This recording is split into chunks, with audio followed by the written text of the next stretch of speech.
দেখো এখানে পেঁয়াজ, আলু, টমেটো, কাঁচা লঙ্কা সব এরকম ঝিরিঝিরি করে কেটে নিয়েছি। খুব পাতলা না, সিদ্ধ হয়ে যাবে, কেন মাছগুলো দেবো তো। আর এর মধ্যে দেব এই যে মোরলা মাছগুলো দিয়ে দিলাম। আর এই 3টে খয়রা মাছ দেখলাম যে সেই তার মাথাগুলো দিয়ে দেবো এর মধ্যে একসাথে। ভালোই হবে খেতে, যা হবে হবে, ভালোই হবে। এসব দিয়ে খেতে বেশ ভালোই লাগে শীতকালে। দিয়ে দিলাম নুন, লঙ্কার গুঁড়ো,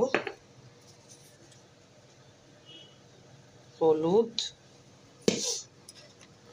কিছুটা সাদা তেল। আমি তো সরষের তেল ইউজ করি না, যারা সরষের তেল ইউজ করো তারা সরষের তেলই করো, বেশি ভালো লাগে, টেস্ট হয়। আর এখানে বেটে রেখেছিলাম আদা, রসুন আর সর্ষে, এটা দিয়ে খুব ভালো করে মাখিয়ে নেব।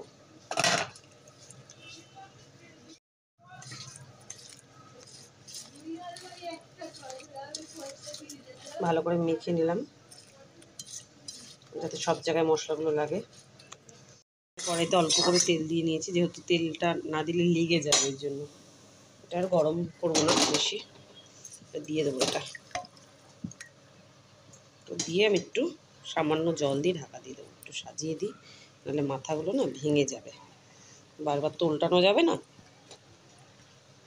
যে কষানোর ব্যাপার নেই, তাই জলটা দিয়ে দিলাম। জলটা দিয়ে গ্যাসটা হালকা কম করে ঢাকা দিয়ে দেবো, ব্যাস। এটা হবে 15-20 মিনিট হবে, তারপর উল্টে দেবো। মিনিট 15 হয়ে গেছে, ঢাকাটা খুলে দেখি কী হাল। হয়ে গেছে, এটা হয়েই গেছে। উল্টে দিই, উল্টে দিয়েছি, দেখো আলুগুলো কত সুন্দর সিদ্ধ হয়ে গেছে। ধনেপাতা দিয়ে নামিয়ে দেবো।